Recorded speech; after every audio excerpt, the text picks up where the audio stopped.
This is my Kaiba, he's the bestest puggy. Bestest little puggy, oh, the bestest puggy. I love you so much, baby. Good boy.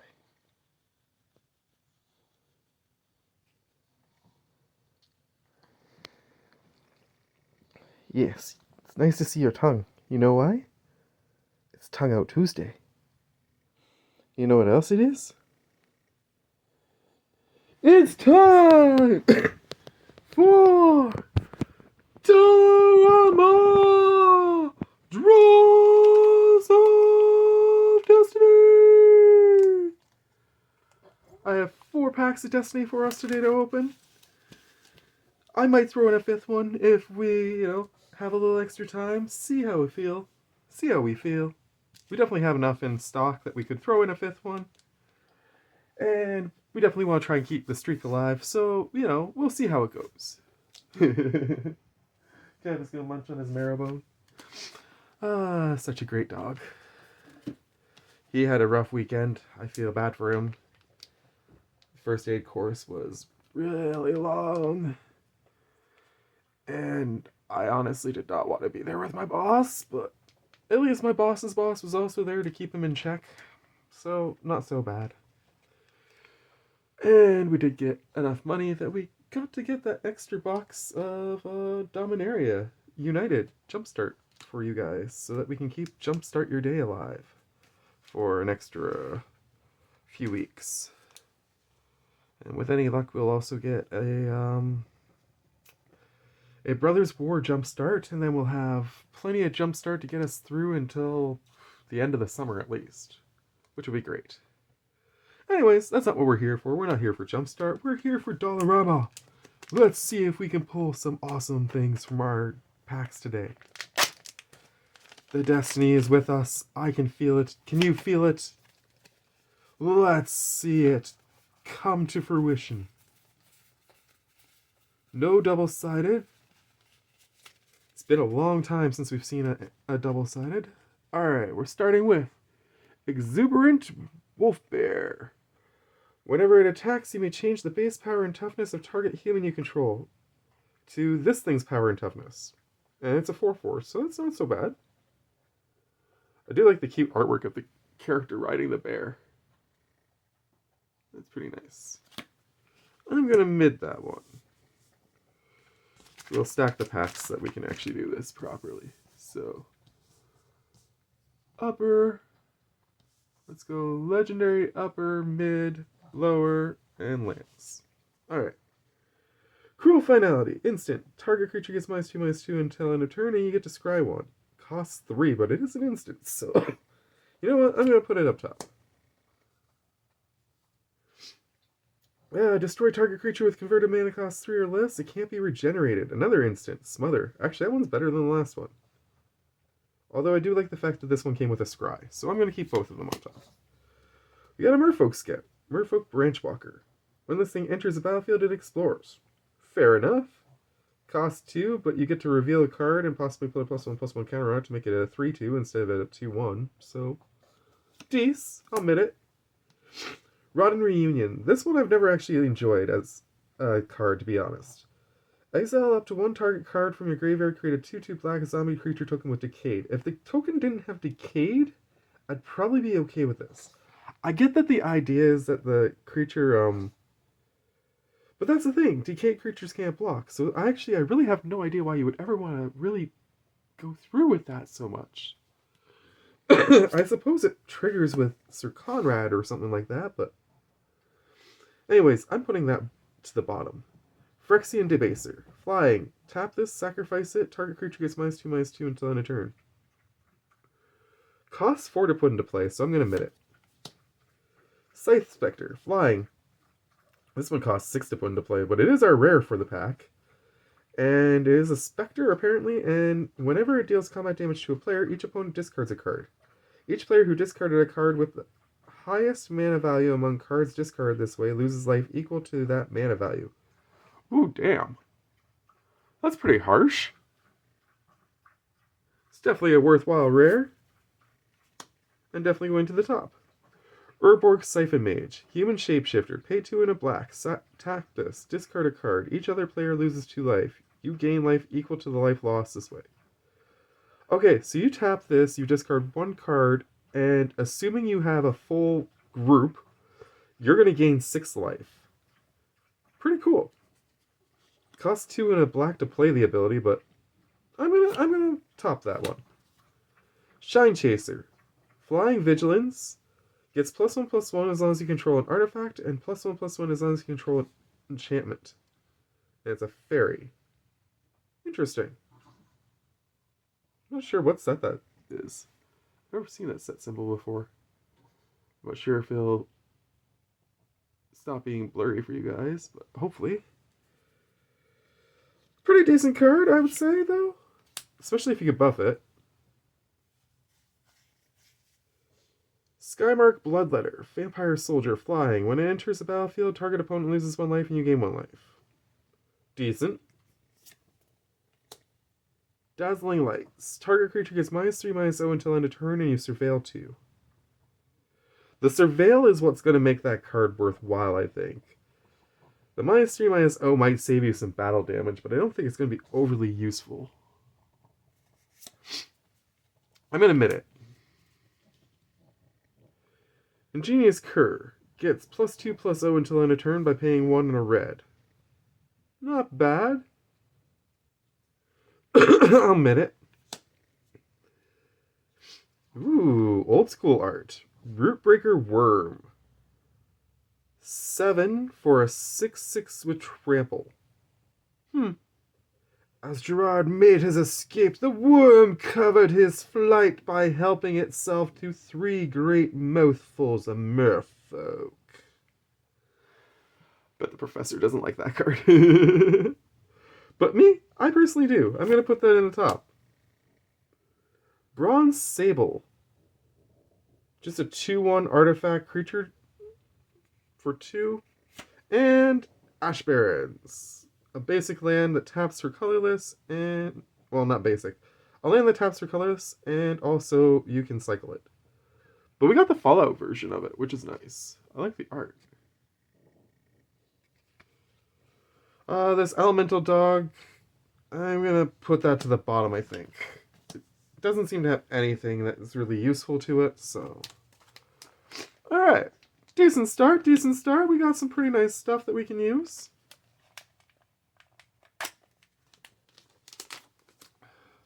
Try to do as many of my recordings today as I possibly can, get them out of the way, so that I can give as much attention to Kaiba this week as possible. As per usual, I'm recording this in advance of the actual Tuesday, so sorry if that kind of demystifies some of the magic, but I like to be honest with you guys. I think that's important for my channel. Not saying it's not important for other people's channels, for the record. I'm sure lots of people like to be honest with people. But I know an equal amount of people are very dishonest, and I just wanted to clarify I don't like being one of those people. Alright. Durable Coil Bug. You can return it to the graveyard, from the graveyard to your hand for 5. That's terrible. That's going bottom. Actually, you know what? I'm going to put lands down here. Can you still see lands if I put them down there? Yes. Okay. We'll put them underneath the top cards so that we know where the top is. Detonate. Destroy target artifact with converted mana cost X. It can't be regenerated. Then this thing deals X damage to that artifact's controller. I like it. Ooh, old school. Battering Ram. It's a 2 mana cost artifact creature. When this... Banding when attacking. At the end of combat, destroy all walls blocking Battering Ram. Huh. I remember somebody explaining in the comments once I remember somebody explaining once before in my comments that banding was something or another to do with getting extra attack, I think, from another creature. As long as it wasn't a creature that entered that turn, but I could be wrong. I might be mixing up my mechanics. If I'm wrong, I'd love to know what banding is, because this looks pretty cool. I'm definitely going to top that, just based on the art. And the fact that it's old school. Pursue Glory. Attacking creatures get +2/+0 until end of turn, and it has cycling 2. Okay. I'm going to admit that. You know what? I'm going to put the wall down here beside the land because I actually think that's going to be my favorite pull of the day right now. Maybe I'll put the worm down here too. Maybe we'll collect all the old school cards down here. Do something a little different for a change with this video. Alright, continuing on. Vesper Lark. Oh, we lost Kaiba. When this thing leaves the battlefield, return target creature with power 1 or less from your graveyard to the battlefield. And this thing has Evoke. That's not bad. Ooh, an old school Frantic Search. Actually, I guess it's not old school. The date on this is 2023. Just looks old school. I like the artwork on it, though. Frantic Search, of course, goes up to... And we did it! We pulled another legendary! And it's a new one. Nice. Alando? Let's go with Alando. Alando the Seer. It's a 3/5 for 4. Tap it to draw a card, then exile a card from your hand and put a number of time counters on it equal to its mana value. It gains when the last time counter is removed from this card. If it's exiled, you may cast it without paying its mana cost. If you cast a creature spell this way, it gains haste until end of turn. Then remove a time counter from each other card you own and... Ooh, this seems like fun! This might be the first time I've actually seen a card with time counters that I'm actually really interested in building around. This could be a really fun deck. I'm very excited about that. Oh, we pulled a kitty!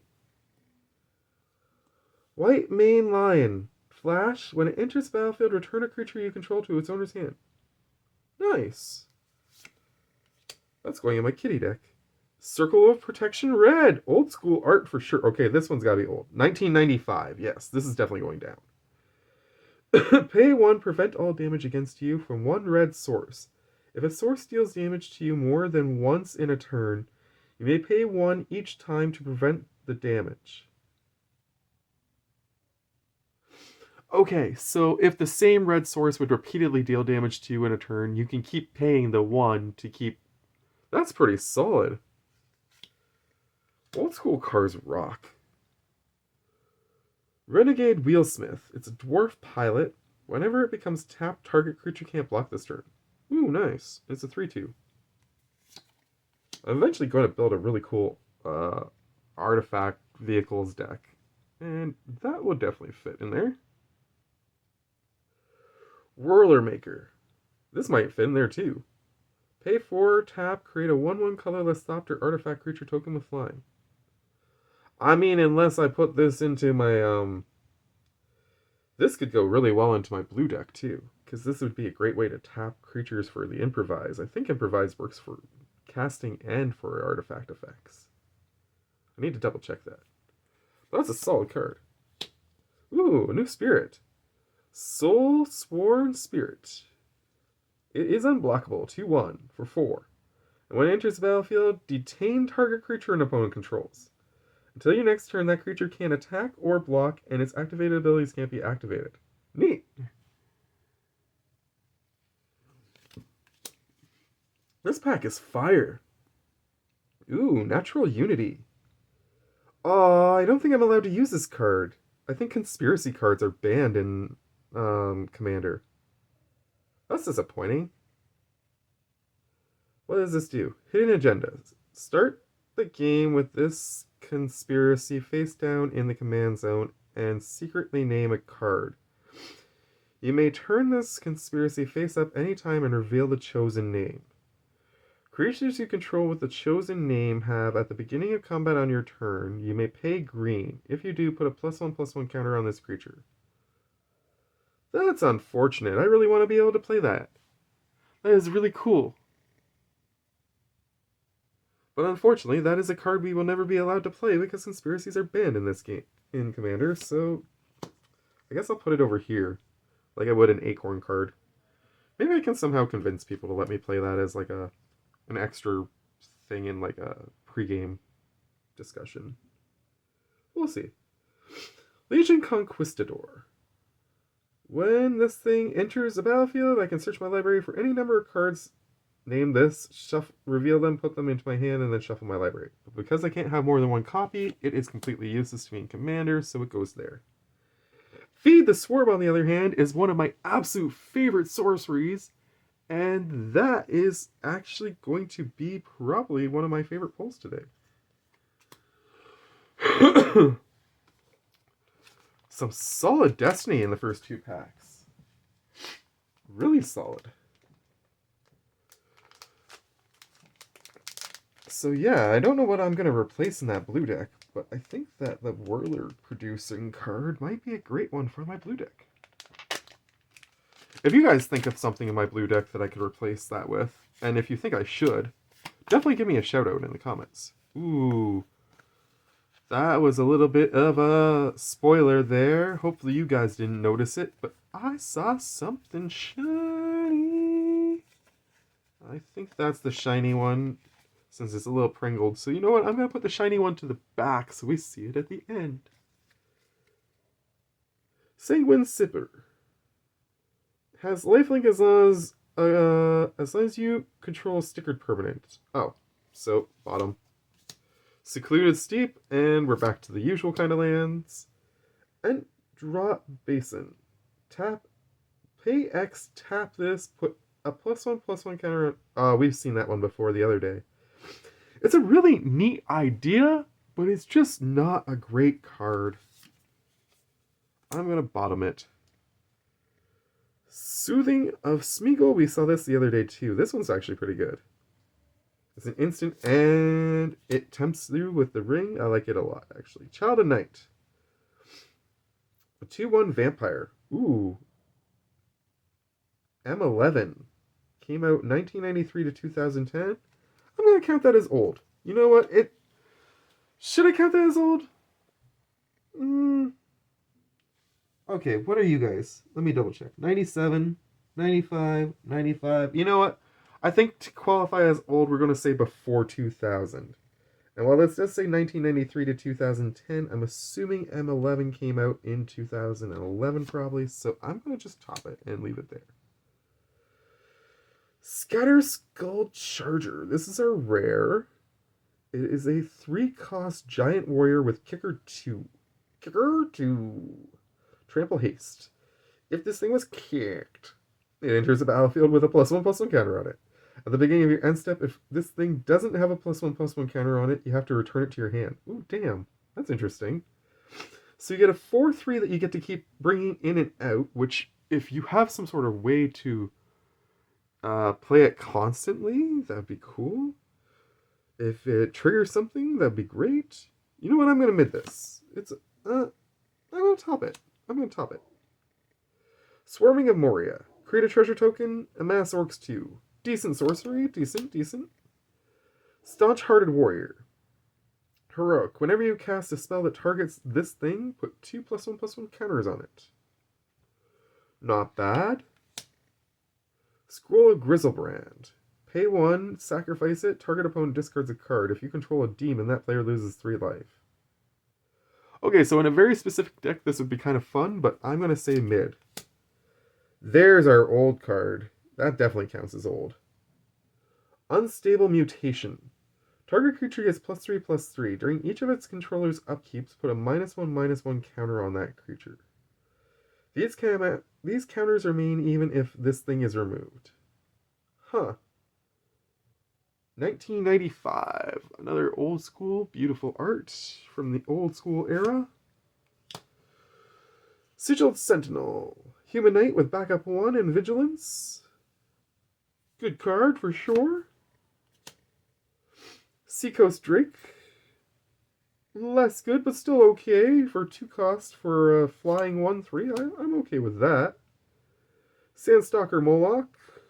Flash. When it enters the battlefield, if an opponent casts a blue and or black spell this turn, look at the top 4 cards of your library. You can reveal a permanent from among them and put it in your hand. Put the rest on the bottom of your library in a random order. And it's a 4/2 for 3. Decent. Ray of Enfeeblement. Black. Target creature is -4/-1 until end of turn. If that creature is white, it gets -4/-4 instead. Huh. It is an instant. It only costs 1 black, so I mean, that's pretty decent, but I find that so messed up that unless it's white, it doesn't really help. Well, you know what? It's going to go top. And our holo is beneath this, so the grand reveal. Da, da, da, da, da. Ooh, pretty art. Ah, it's just an iron hoof boar, though. Trample haste, and it does have the trample ability, which is pretty nice. If you discard it, a creature gets 3/3/1 trample and trample until end of turn. It's a 5/4 for 6. I mean, it's decent for sure, don't get me wrong, but I'm going to admit it.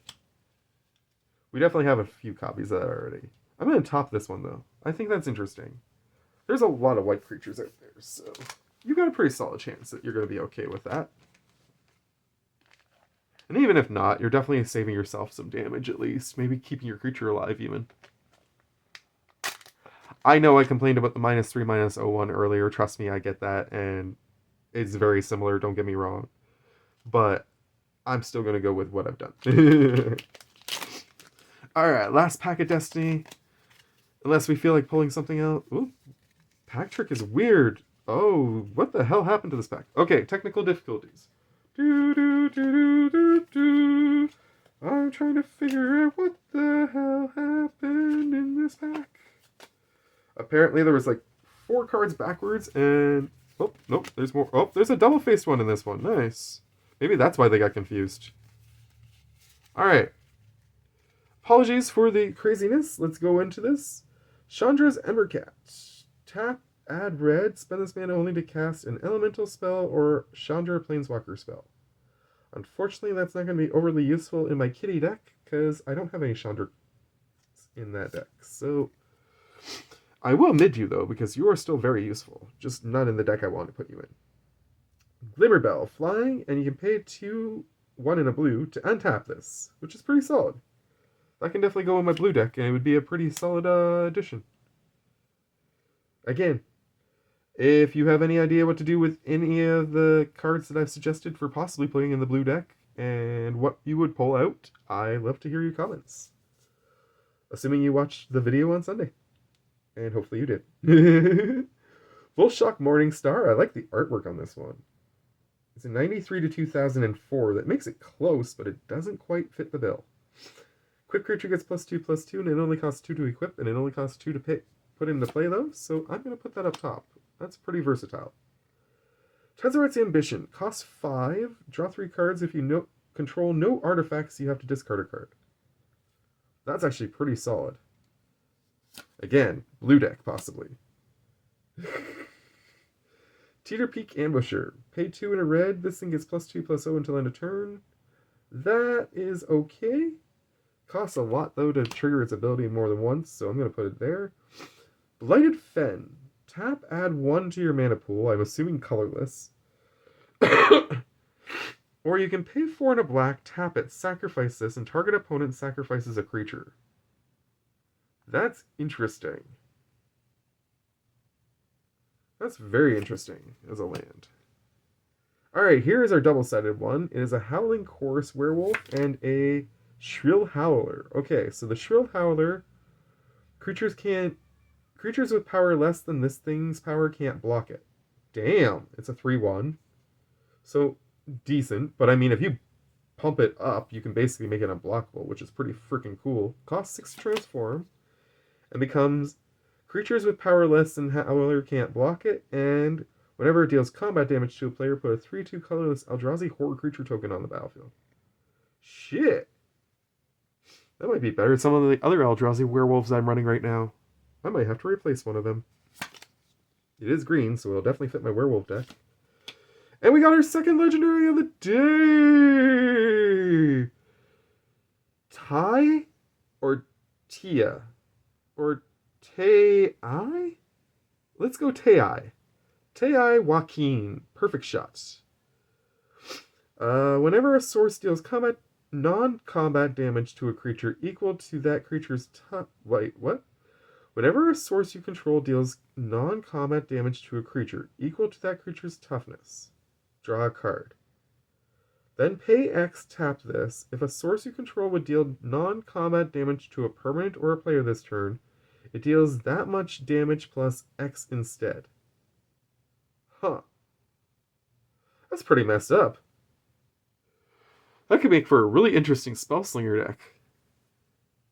Which I am planning to build more Spellslinger decks. I do like those. I do like ones that deal damage. Definitely a fun legendary. Definitely a cool one to put with our other one. Very cool day. Alright. Enchantment. Aura. Enchant creature. Enchanted creatures -3/-0. Only costs 1 to put it into play. So you know what? I'm going to top that one. Again, you can argue with me in the comments about the other card I put in the mid. Whatever. Whatever. Gain control of target creature until end of turn. Untap that creature. It gains haste until end of turn. Act of Treason is a solid card. I do have a few copies of it, though, so I'm going to mid it. You know what? I'm still going to put it on top. It's an insanely good card. I love that card. Thresher Lizard gets +1/+2 as long as you have 1 or fewer cards in hand. Dees, in the right deck. Marasa Ranger. Landfall. Whenever a land enters the battlefield under your control, you may pay 3 and a green. If you do, put 2 +1/+1 counters on this. That is a lot of hoops to jump through to get counters. I'm going to mid you. Runaway Carriage. Trample. Whenever this thing attacks or blocks, sacrifice it at the end of combat. It's a 5/6 for 4. Huh. I do love the artwork on it. The artwork's what's going to save it. It's going mid. Creatures control get +2/+1 until end of turn. Nice. I do like that. And a Meteor Golem to finish us out. When it enters the battlefield, destroy target non-land permanent and opponent controls. Cost 7 to put into play. It's only a 3/3, but I'm going to still mid it because it does have a pretty solid effect. Alright, we pulled some really cool old school art cards. We got some decent lands. We got an amazingly fun conspiracy card that I don't think I'm allowed to play. And 2 really cool new legendaries, both of which could make awesome new commanders for me. This has been our Tuesday episode of DOLLARAMA Draws of Destiny! The destiny was definitely on our side today, friends, and we cannot say anything more about that. So I'm just going to sign out with our usual thing. Much love to you all. From me to you, take care, and bye!